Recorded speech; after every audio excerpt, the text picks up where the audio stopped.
భారత్పై అమెరికా టారిఫ్లతో ప్రముఖ దిగ్గజ వ్యాపార సంస్థల్లో ఆందోళన మొదలైంది.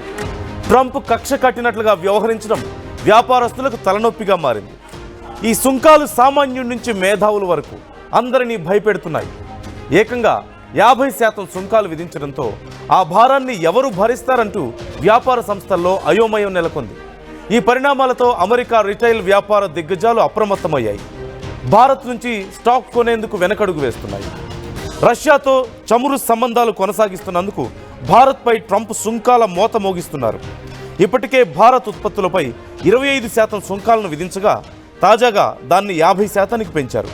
దీంతో వస్త్ర పరిశ్రమ, ఆక్వారంగం, తోలు ఉత్పత్తులపై తీవ్ర ప్రభావం పడనుంది. ఈ క్రమంలోనే ఆన్లైన్ షాపింగ్ దిగ్గజ కంపెనీలు అమెజాన్, వాల్మార్ట్ భారత్ స్టాక్కు దూరంగా ఉండాలంటూ నిర్ణయం తీసుకున్నాయి.